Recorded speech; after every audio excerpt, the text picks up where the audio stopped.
गई इंदिये सुकाये, जोगे वेदे कसाय नाणेय, संजम दंसन लेसा, भव्या सम्मत सन्नी आहारे, गुणजीवा पज्जती, पाणा सन्नाय मग्गणा ओय, उव ओगो वियकमसो, विसंतु परुवणा भणिया, झाणाविय पज्जाविय, जाय कुलकोडी संजू आसव्वे, गहनादियेण भणिया, कमेण 24 ठाणाणी.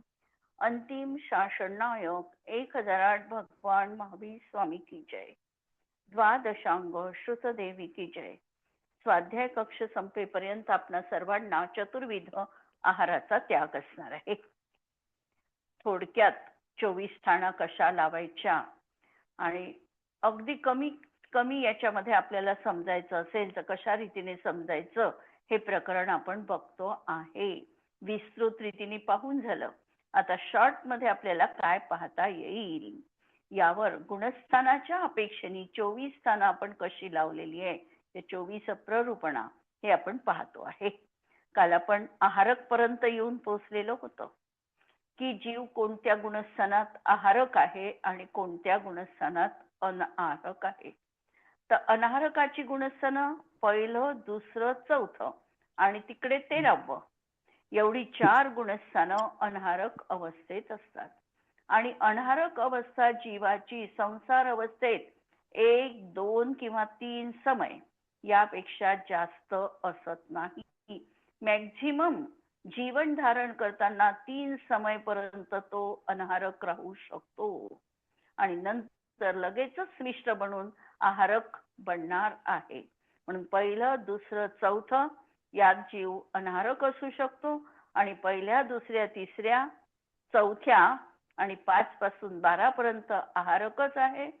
13व्यात केवली समुद्घाताच्या अपेक्षेने आहारक आहे पहिल्यांदा आणि नंतर अनाहारक बनणार आहे. आणि 14व्या गुणस्थानात जीव अनाहारक आहे आणि सिद्धांमध्ये तर तो कर्मग्रहण करतच नाही. नंतर समास. विजेताई, तिथे 14व्या गुणस्थानामध्ये त्याचा समय किती असेल? मग 3च समय असेल का? कोणता 14व्या गुणस्थानाचा? की पूर्णच अनाहारक आहे म्हणून तिथे ह्या समयाचं बंधन नाही? पूर्ण वेळ अनाहारक आहे. आणि तो समय किती आहे? 14व्या गुणस्थानाचा समय आहे एखादा वचन बलवृद्धिधारी. डिटेल सांगता आहे. वचन बलवृद्धिधारी 64 वृद्धी मधली एक वृद्धी आहे वचन बलवृद्धी. ही वचन बलवृद्धी काय काम करते? वचन बलवृद्धी कशाला म्हणायचं? की जे एका अंतर्मुहूर्तात द्वादशांगाचा पाठ करू शकतात एवढं ज्यांचं वचनाचं सामर्थ्य आहे त्यांना वचन बलवृद्धी असते. ती वचन बलवृद्धी आहे. कोणती? की एका अंतर्मुहूर्तात द्वादशांगाचं पाठ करण्याची क्षमता ज्यांच्या वचनांमध्ये आहे ते वचन बलवृद्धिधारी मुनी आहेत. मुनींनाच आहे ही वृद्धी. आणि एक तर गणधरांना असू शकते ही वृद्धी. गणधरांना तर आहेच. तर असे जे मुनी असतील त्यांना अ, इ, उ, रू आणि लू एवढे 5 ह्रस्व स्वर उच्चारण्याला जेवढा कालावधी पाहिजे याच्यात असंख्यात समय होतात. तर तेवढा कालावधी हा 14व्या गुणस्थानाचा आहे. आणि तेवढा कालावधी संपला तेवढाच वेळ त्यांचं विपरीत क्रिया निवर्तिनी नावाचं ध्यान आहे. आणि हे ध्यान संपलं की त्यांचं शरीराचे जे परमाणू आहे ते वातावरणामध्ये निघून मिळून जातात आणि आत्मा लोकाग्र शिखरी जाऊन विराजमान होतो. ठीक आहे. 14व्या गुणस्थानाचा काळ एवढा आहे. त्याला 3 समयापेक्षा मोठा आहे तो काळ. असंख्यात समय आहे त्याच्यात.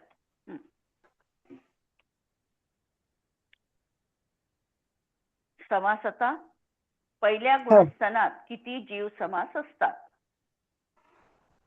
सगळे म्हणजे 19च्या 19. आणि पुढे दुसऱ्यापासून दुसऱ्यामध्ये फक्त संज्ञी 14 पंचेंद्रिय. कमी संज्ञी होईल, एकच राहील, एक एकच राहील. नाही नाही, नाही. हे एकच लावायचा, कारण हे सामान्य कथन इतकं बारीक नाहीये, इतकं बारीक पाहिलं नाही. म्हणून सामान्य कथनामध्ये दुसऱ्या गुणस्थानापासून जीव संज्ञी पंचेंद्रियच आहे. नंतर पर्याप्तीच्या अपेक्षेने किती गुणस्थानात सगळ्या पर्याप्ती आहे? किती गुणस्थानात सगळ्या पर्याप्ती असतात?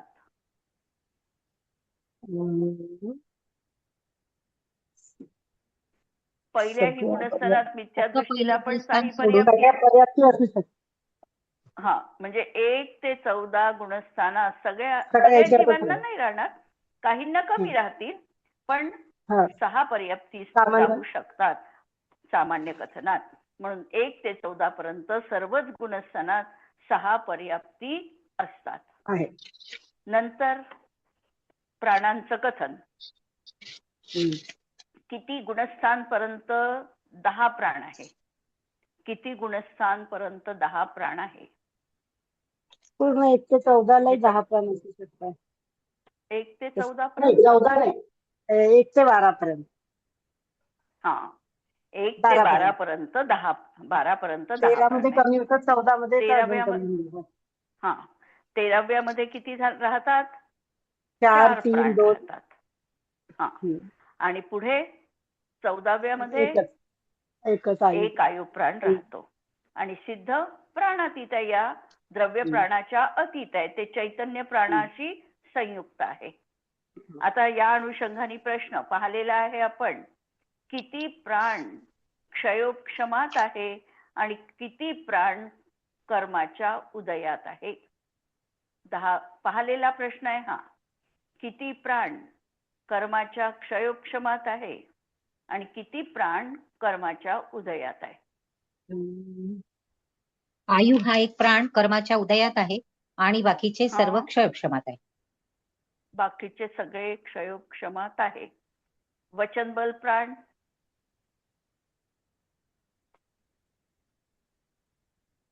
वचन नामकर्माच्या उदयातच.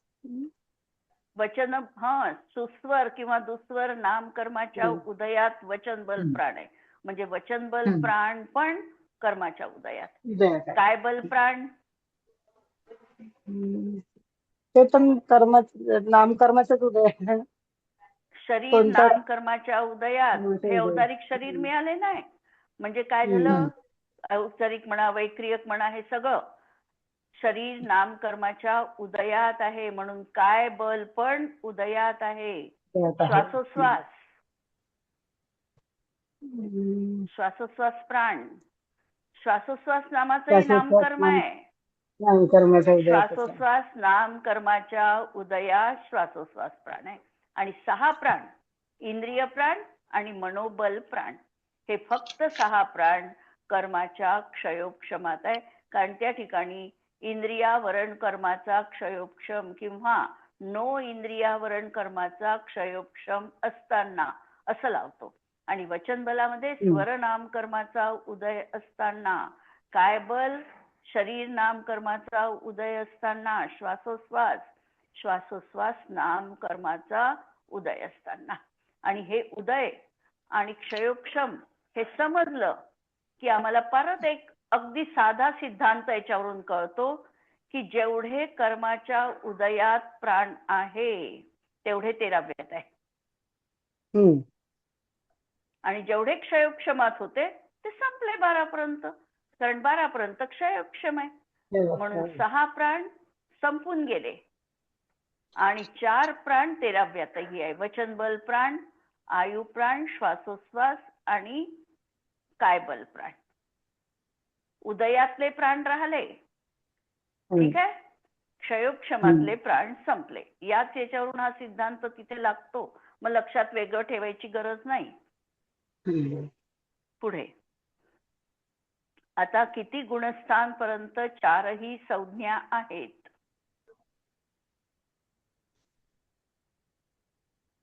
हम्म. 12व्या गुणस्थानापर्यंत, 10व्या गुणस्थानापर्यंत. नाही नाही, एक कमी सांगा आता संज्ञा. 6 पर्यंत 6व्यापर्यंत चारी आहे. हा 6व्यापर्यंत चारही संज्ञा. मग 7व्यात आहार आहार संज्ञा जाते. गेली. हा मग 3 संज्ञा उरल्या. मग भय नंतर जाते. भय भय जाते. 8व्यात गेलं. 8व्यात गेलं. 9व्यात 9व्या मैथून. गुणस्थानात मैथून संज्ञा गेली आणि 10व्या आणि 10व्या गुणस्थानात परिग्रह संज्ञा आहे आणि जाणार आहे. 10व्यापर्यंत आहे, पुढे नाही. ठीक आहे. म्हणून पहिल्या 6 गुणस्थानपर्यंत चारही संज्ञा आहे. 7व्या आणि 8व्या गुणस्थानात आहार सोडून 3 संज्ञा आहे. 9व्या गुणस्थानात मैथून आणि परिग्रह आहे आणि 10व्या गुणस्थानात फक्त परिग्रह संज्ञा आहे आणि 10च्या पुढे एकही संज्ञा नाही. नंतर दर्शन उपयोगाचं प्रकरण लावायचंय. जसं आपण ज्ञान आणि दर्शन लावलेलं आहे, आता उपयोग लावायचे. पहिल्या आणि दुसऱ्या गुणस्थानात एकूण किती उपयोग आहे?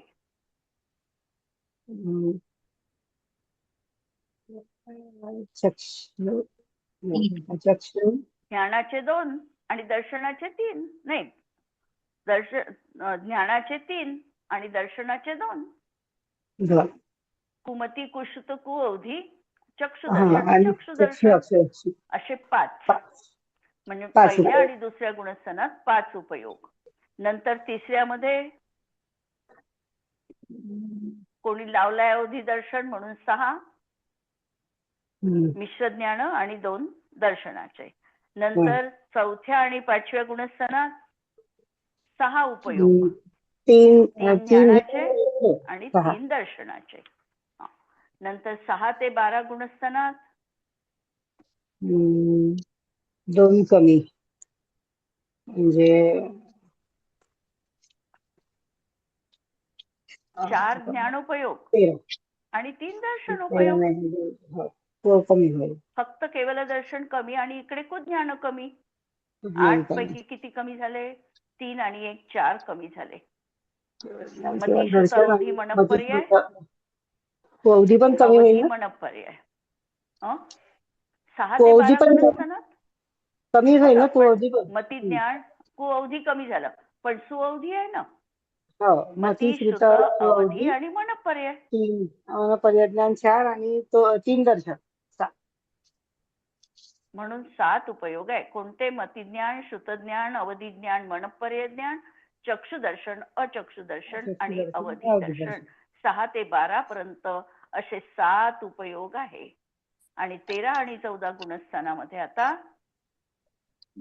केवळ 2 उपयोग आहे. केवल ज्ञान आणि केवल दर्शन. ध्यानाचं प्रकरण आता. पहिल्या आणि दुसऱ्या गुणस्थानात ध्यान 8. 4 आर्त आणि 4 रौद्र. तिसऱ्या गुणस्थानात 9 ध्यान मांडलेली आहे. आज्ञाविषय मांडलेलं आहे. म्हणून तिसऱ्या गुणस्थानात आज्ञाविषय वाढवून 9 ध्यान. चौथ्या गुणस्थानात 10. 4 आर्त, 4 रौद्र आणि 2 धर्मध्यान असे 10 धर्मध्यान. 5व्या गुणस्थानात 11. एक आणखी वाढवायचं. एक अजून वाढवायचं. 11 ध्यान. 6व्या गुणस्थानात 6व्यात कमी होणार आहे. निदान कमी होईल इकडे अर्थध्यानात. निदान कमी झालं. रौद्र कमी झालं. रौद्र ध्यान कमी होणार आहे. म्हणून आता 7व्या गुणस्थानात 3 आर्तध्यान आणि 4 रौद्र ध्यान नाही. 3 आर्तध्यान आणि 4 रौद्र ध्यान नाही. 4 धर्मध्यान. 4 धर्मध्यान आणि 3 आर्तध्यान असं आहे. 4 धर्मध्यान आणि 3 आर्तध्यान असे 7 ध्यान आहे. 7व्या गुणस्थानात आता आर्त आणि रौद्र पूर्ण गेले. फक्त धर्मध्यान. म्हणून 4 धर्मध्यान आहे. 8 ते 11 गुणस्थानामध्ये एक पहिलं शुक्ल ध्यान. पहिलं शुक्ल ध्यान, पृथक्त्व, वितर्क, विचार. एक शुक्ल ध्यान. आणि 12व्या गुणस्थानामध्ये दुसरं पहिल्यांदा शुक्लधाम. एक आहे शुक्लधाम एक पृथक्त्व एक एक. पहिले आणि मग एकत्व वितर्क. एकच शुक्लधाम हा राहिलं. एक एकच राहील तिकडे समजा पुढे. एक एकच 12व्यात आहे. एक, 13व्यात एक, ते 14व्यात एक. एकच आहे. 13व्यात एकच राहील. एकच आहे. एकच सूक्ष्म आणि 14व्यामध्ये परत एकच शुक्ल ध्यान आहे. आता आश्रव. पहिल्या गुणस्थानात आश्रव किती आहेत? 55. 55 प्रकारांनी आश्रव आहे. कोणते कमी? आहारक द्विक फक्त कमी. दुसऱ्यामध्ये मिथ्यात्व जाईल. म्हणजे मिथ्यात्व 5 जातील 5 मिथ्यात्वाचे. गेले. 7 कमी झाले. 50 मग 50. 7 कुठे? 5 कमी झाले. दोन म्हणजे आहारक 55 मधून 5 आहारक द्विक आणि हे मिळून 7 असे 50 झाले. 50. तिसऱ्या मिश्र गुणस्थानात 43. 43 आश्रव आहे. 4 कोणते? अजून कमी. 4 अनंतानुबंधी कमी. आणि आणखी काय कमी केलं? 50 मधून 4 गेले किती? 46. अजून काय कमी कराल? 3 अजून कमी झाले नाही. 46 4 कमी झाले ना. 4 50 नाही 3 कमी झाले. 3 अजून 43. टोटल 7 कमी होत आहे ना 50 मधून. मग काय कमी होईल? या ठिकाणी मरण नसल्यामुळे सगळ्या मिश्र, औदारिक मिश्र, वैक्रियक मिश्र, आहारक मिश्र, कारमांड हे कमी करायचं. असं हे काढून त्या ठिकाणी 43 आश्रव राहिले. नंतर चौथ्या गुणस्थानात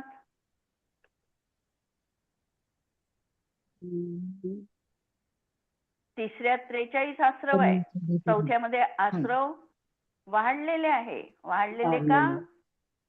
मिश्र वाढले मर्माच्या अपेक्षेने. परत हे मिश्र काढले होते ते वाढले म्हणून. 46 झाले. म्हणून 12 अविरती, 21 कषाय आणि 13 योग असे मिळून 46 आश्रव चौथ्या गुणस्थानात आहे. पाचव्या गुणस्थानात 4 अजून कमी होतील.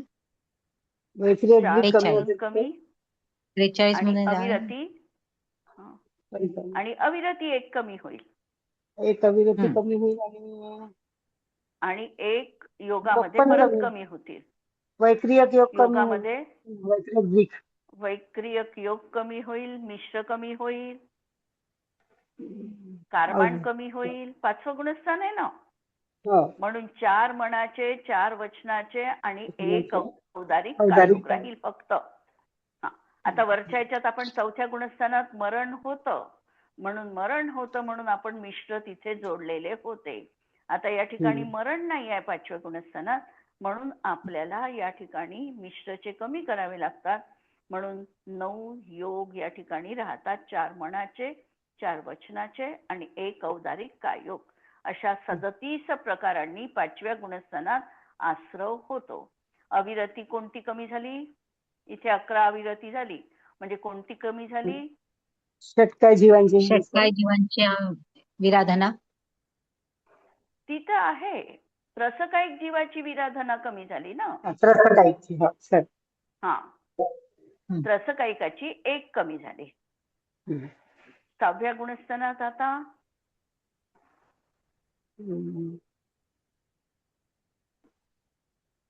अविरती सगळ्या संपल्या. 13 कशा राहिले आणि 13 कशा राहिले. 9 मध्ये वाढवावं लागेल का? 6वं गुणस्थान आहे. हो आहारक द्विक वाढवावं लागेल. म्हणून 13 कषाय आणि 11 योग आहारक द्विक वाढलं. म्हणून असे 24 प्रकारांनी आश्रव आहे. 7व्या आणि 8व्या गुणस्थानात योग कमी होतील पुन्हा. आहारक द्विक कमी होईल. 2 कमी झाले. 9 योग आणि तेवढेच राहतील. 13 कषाय म्हणजे 22 प्रकारांनी आश्रव आहे. 9व्या गुणस्थानात परत तेवढंच राहील. 9 कषाय कमी होईल. हा 9 कषायामध्ये कमी मग होईल. एक म्हणजे एक 7 म्हणजे त्या कषाय याच्यानुसार 9 कमी होईल योग. मग ते. ते पूर्ण लावायचं मग ते सगळं हा ना, अशा प्रकारे. समयानुसार. हा म्हणून आपण लावलं होतं ना 16 वगैरे ते हो. 16, 10 हे सगळे तिथे 16, लावायचे. 15, 14 7 ते हम्म असं कमी कमी केलं होतं अशा ते. प्रकारे लावून त्या ठिकाणी शेवटी 12व्यामध्ये आता कितीनी आश्रव आहे? फक्त योगानी 11 आणि 12 मध्ये योगाने. फक्त योगानी होणारा आश्रव आहे, म्हणजे 9 प्रकारांनी होणारा आश्रव आहे. 11 आणि 12 गुणस्थानात 4 मनाचे, 4 वचनाचे आणि 1 औदारिक काय योगाचा असा 9 प्रकारे आश्रव 11व्या आणि 12व्या गुणस्थानात आहे. आता 13व्या गुणस्थानात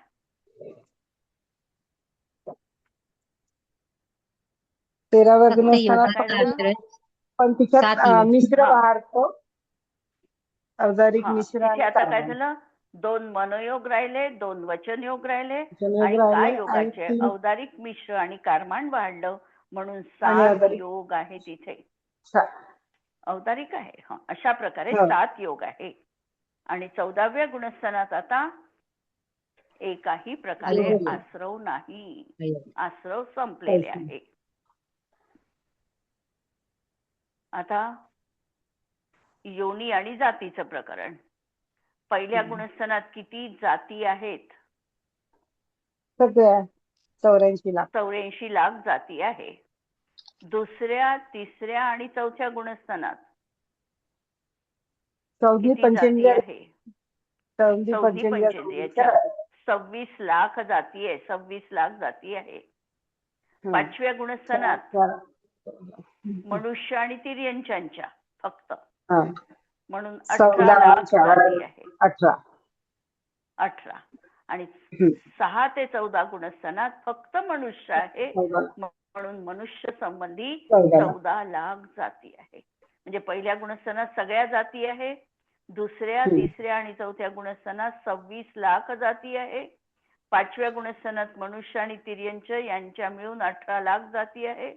आणि 6 ते 14 मध्ये केवळ मनुष्य आहे म्हणून त्यांच्या 14 लाख जाती आहे. पहिल्या गुणस्थानात कोटी कुल किती आहे? तर पूर्ण आहे 199. 199. नंतर दुसऱ्या, तिसऱ्या, चौथ्या यामध्ये किती? 4ही गती संबंधी 108.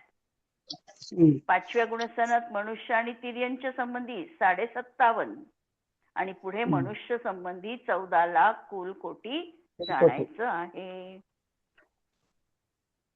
अशा तऱ्हेने ही 24 स्थानं शॉर्ट मध्ये सांगितलेली आहे. आणि यानंतर समजा आपलं प्रकरण 14 मार्गणांमध्ये गुणस्थान हे आहे आणि नंतर 24 दंडक आहे.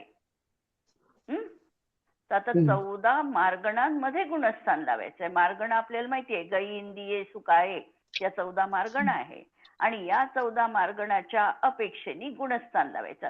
आता जे पाहिलं ते गुणस्थानातच पाहिलं आपण, पण आता मार्गणांमध्ये गुणस्थान कसं घटित होते उलट थोडस हे असं वेगळं प्रकरण आपल्याला पाहायचंय. आता गती मार्गणा पहिल्यांदा नरक गती पाहिली आपण तर 7ही नरकामध्ये पहिली 4 गुणस्थानं होऊ शकतात. गती मार्गणेमध्ये गुणस्थानं पाहायची आपल्याला तर 7ही नरकामध्ये पहिली 4 गुणस्थानं होऊ शकतात.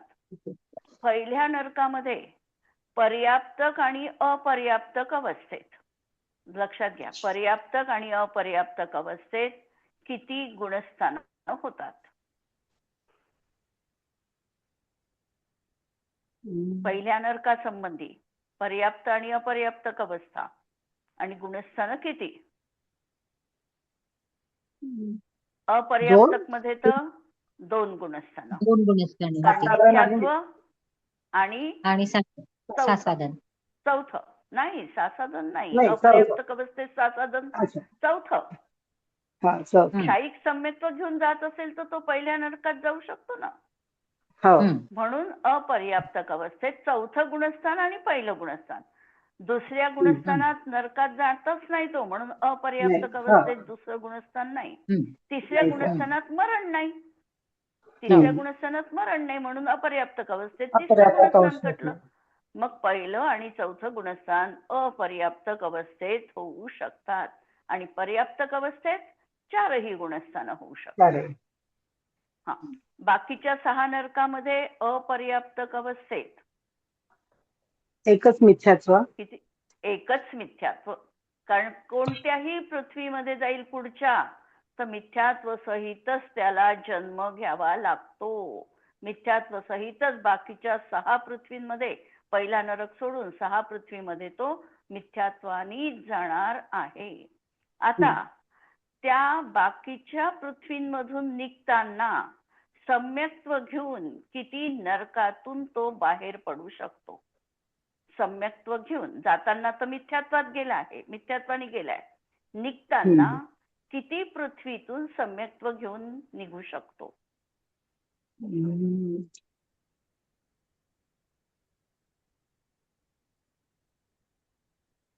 पहिल्या 6 नरकातून सम्यक्त्व घेऊन तो निघू शकतो. 7व्या नरकातला जीव नियमाने तिर्यंचच बनणार आहे आणि म्हणून सम्यक्त्व घेऊन निघू शकत नाही. जरी त्याला सम्यक्त्व जीवनभर असलं तरीही मरताना तो मिथ्यात्वात येईल. त्यानंतर त्याला आयुबंध होईल. आयुबंधाची आबाधा नरकातच व्यतीत होईल आणि नंतर त्याचं मरण होईल. तिर्यंच्या पर्यायीतच तो जन्म घेईल. 7व्या नरकाचं वैशिष्ट्य हे लक्षात ठेवायचं. तो 7व्या नरकात सम्यक्त्व घेऊन जाऊही शकत नाही आणि तिथून निघू पण शकत नाही. आणि जर आयुष्यभर त्याला सम्यक्त्व असेल तर त्याला क्षयोक्षमिक सम्यक्त्व तिथे असू शकतं आणि मरताना नियमाने तो कशात येणार आहे? मिथ्यात्व गुणस्थानात येईल आणि त्यानंतरच त्याला तिथे आयुबंध होईल. सम्यक्त्व अवस्थेत तिथे कुणालाही 7व्या नरकात आयुबंध होत नाही. कारण 7व्या नरकात सम्यक्त्व सहित आयुबंध का होत नाही? कारण त्याला तिर्यंच्या आयुत जायचंय. 7व्या नरकातला जीव मनुष्य बनत नाही आणि सम्यक्त्व सहित आयुबंध झाला तर पहिल्याच गुणस्थानात, दुसऱ्या गुणस्थानात तिर्यंच्या आयुची विच्छुत्ती झालेली आहे. त्यामुळे त्याला तिर्यंच्या आयुचा बंध मानता येणार नाही. म्हणून त्याला मिथ्यात्व अवस्थेतच तिर्यंच्या आयुचा बंध होईल आणि नंतर मरण होईल आणि तिर्यंच्या पर्यायीमध्ये तो जन्म धारण करेल. आता हे नरकाचं पाहिलं आपण. गतीमध्ये आता तिर्यंच्या गतीचं पाहायचं आहे. तिर्यंच्या गतीमध्ये पर्याप्तक अवस्थेत किती गुणस्थानं होतील?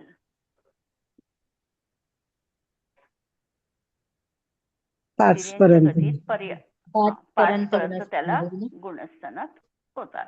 अपर्याप्तक अवस्थेत, तिर्यंच्या गतीत अपर्याप्तक अवस्थेत किती गुणस्थानं होतील? पहिलं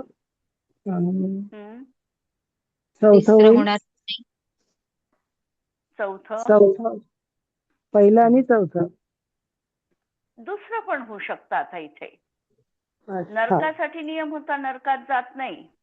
तिर्यंच्यासाठी नियम नाही आहे. सासादन मध्ये मेला तर त्याचे सासादन गुणस्थानाचे भाग आहे ना, आठवते? सासादन गुणस्थानाचे सासादन मध्ये एक समय कमीत कमी आणि 6 आवली काळ राहिला असताना तो जीव तिथे पहिल्या गुणस्थानात येतो. दुसऱ्या गुणस्थानात येतो. दुसऱ्यात मध्ये येतो. दुसऱ्या गुणस्थानाच्या पहिल्या भागात जर मरण झालं तर तो नियमाने कुठे जातो? देव पर्यायीत जातो. दुसऱ्या भागात जर मरण झालं तर तो देव किंवा मनुष्य याच्यात जातो. आणि तिसऱ्या भागात मरण झालं तर तो तिर्यंच्या याच्यामध्ये पण जाऊ शकतो. म्हणजे तिर्यंच्या गतीमध्ये तो जाऊ शकतो. म्हणजे दुसरं गुणस्थान आपण पाहतो बारीक पाहताना तो पृथ्वी काही बादर हे होता ना तो दुसऱ्या गुणस्थानात मरून. मग ते कोणतं आहे? सासादन मध्ये तो आलेला आहे. सासादन गुणस्थानात त्याचं मरण होईल. पृथ्वी काईक बादर, जल काईक बादर किंवा प्रत्येक वनस्पती काईक बनू शकतो. द्विनिंद्रिय, 3 इंद्रिय, चतुरेंद्रिय, असंज्ञी पंचेंद्रिय एवढे त्याच्यासाठी सासादन मधले पर्याय खुले आहे. म्हणून सासादन मध्ये अपर्याप्तक अवस्थेत मिथ्यात कोणतं तिर्यंच्या गतीत ते 3 गुणस्थानं अपर्याप्तक अवस्थेत होऊ शकतात. क्लिअर? मिथ्यात्वात तर काही प्रश्नच नाही आहे, सम्यक्त्वातही काही प्रश्न नाही आहे. कारण सम्यक्त्वामध्ये अपर्याप्तक अवस्था होईल तर तो भोग भूमीच तिर्यंच बनणार आहे. इथे कर्मभूमी मधला तिर्यंच नाही बनणार, भोगभूमीतला तिर्यंच बनेल. आणि सासादन मध्ये जर मेला तर तो अशा प्रकारे पृथ्वी, पाणी, अग्नीत आणि वायूत नाही जाणार, फक्त 2 मध्ये नाही जात, त्याच्यासाठी ते ऑप्शन खुले नाही. बाकीच्या या पर्यायीमध्ये तो जातो. आणि पृथ्वी कायिक मध्ये किंवा जलकायिक मध्ये गेला तर तो सूक्ष्म जीव बनत नाही, बादर बनतो. म्हणून हे पर्याय त्याच्यासाठी खुले आहे. अपर्याप्तक अवस्थेत तिर्यंच म्हणजे स्त्री जर अपर्याप्तक अवस्थेत जर समजा तिला स्त्री पर्याय मिळणार आहे तर तिचे गुणस्थान किती होतात? मिथ्यात्व आणि सासादन ही 2 पर्याय. पंचेंद्रिय झाली तर सासादन मध्ये तिथे स्त्री पर्याय होऊ शकते. कारण सम्यक्त्व सहित जीव स्त्री पर्यायी जन्म होत नाही. म्हणून 4थ्या गुणस्थानात अपर्याप्तक अवस्थेत तिर्यंच स्त्रीचा जन्म होऊ शकत नाही. मनुष्य गतीत पर्याप्तक अवस्थेत किती गुणस्थानं होतात?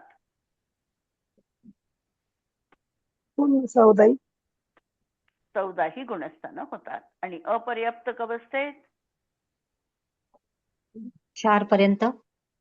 तिसरं नाही, 4. पहिलं, दुसरं, चौथं. तिसरं नाही, तिसरं म्हणजे नाही, पहिलं, 4 दुसरं आणि चौथं. पहिलं, दुसरं आणि चौथं. आणि मग आपल्याला अपर्याप्तक अवस्था समजा 6व्यात लावायची असेल पण जन्माच्या अपेक्षेने ती अपेक्षा लावलेली नाही, त्यामुळे ते 2 गुणस्थानं आता सोडून द्यायचे. भावलिंगी स्त्री वेदाच्या अपेक्षेने कर्मभूमी जीवांना किती गुणस्थानं होऊ शकतात? भाव स्त्री वेदाच्या अपेक्षेने कर्मभूमी जीवांना किती गुणस्थानं होऊ शकतात?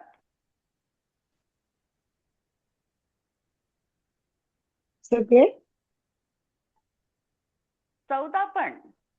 14 पण सगळे. 14 पण होऊ शकतात. कारण भाववेद कोणता आहे त्याच्यावर गुणस्थान अवलंबून नाही. द्रव्यवेद मात्र काय आहे? द्रव्यवेदाच्या अपेक्षेने कोणते? 1 ते 5 पुरुष वेदच पाहिजे. द्रव्यवेद पुरुष असेल तर 14 होतील, अन्यथा 5 पर्यंतची गुणस्थानं होतील. सम्यक्त्व सहित जीव भाववेद आणि द्रव्यवेदाच्या दृष्टीने स्त्रीवेदी असत नाही. म्हणून अपर्याप्तक अवस्थेत स्त्रीवेदात मिथ्यात्व आणि सासादन ही 2च गुणस्थानं होतात. हे आता आपण मनुष्य पर्यायीपर्यंत येऊन पोचलेलं आहे. आता देवांचं लावायचं आहे आपल्याला. तर मला वाटतं आपण पुढच्या क्लासमध्ये देवांचं पाहू. अजून आपल्याला एखादा क्लास लागेलच असं दिसतं. तर हे पूर्ण करून घेऊ आपण.